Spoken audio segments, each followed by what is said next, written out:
that they are changing my voice. Now, I do not support Israel, and I have disagreements with every community you can imagine. But obviously, you need to have logical protests. So they need to pay for extra security at college campuses. They need to respond within reason, not with excessive censorship and trying to control movements. Again, they should not respond by trying to control movements. But if you're going to have a protest with more than, say, a dozen people or so, you should have people who wear a certain outfit or some who are designated people who, de-escalate situations. See somebody yelling something that is terrorist-like, then you should tell them, hey, don't say that, right? You're going to get us in trouble, okay? And he has somebody who blows a whistle or something and says, hey, someone said there's something that we're not supposed to say, and we'll stop for a second here and make it clear that the protest is controlled, okay? And not by the government, but controlled in terms of it's organized, it's proceeding in a logical manner. If people think that's not fair, put in the comments. Let's discuss why you think it's not fair. Let's have peaceful debates about this stuff. The reason why Palestine is not really being helped is because people won't organize effectively. It's not because, you're not allowed to yell these things that you're yelling, okay? According to the news, at least. I'm not there. I don't know what's going on. But according to the news reports, and I can tell people are rolling with it and acting like it's true, okay? So I'm assuming that it's mostly true or something. People need to proceed in an organized manner, basically, and just do the smart thing, do the wise thing, and organize for a global war on poverty plan where we redistribute 1/10 of the wealth of the governing class over 30, 40 years. We have an entity that's created that has transparency and accountability and isn't allowed to spend more money in a way that's unreasonable.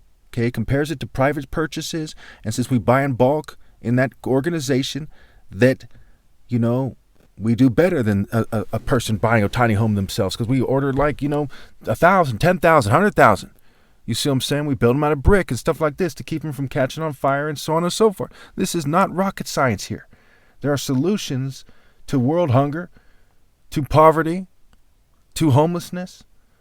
There's solutions for climate change if that is actually a problem. There's a lot of confusion there. But I think that the simplest answer is people need to get their tubes tied in a way that is fair, that doesn't just target black or brown people or whoever, that is fair across the board. And they need to realize that their conceptions of intelligence are false. You need to stop trying to promote the reproduction of certain groups, which is absolutely what's going on here.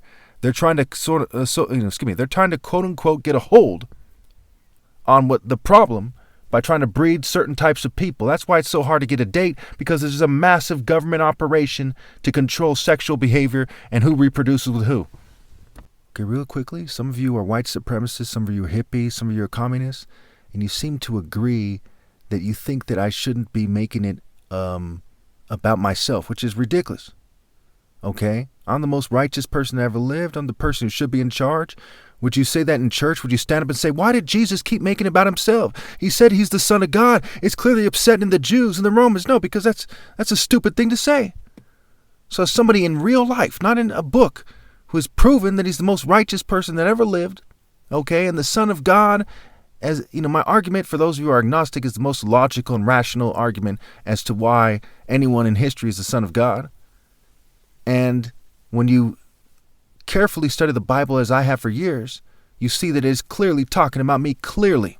Exodus 15:3, Isaiah 42:13, Proverbs 34, I can go on and on and on. Psalm 18, Psalm 19, Psalm 24, Psalm 89, God anointed a warrior, 1 Samuel 5.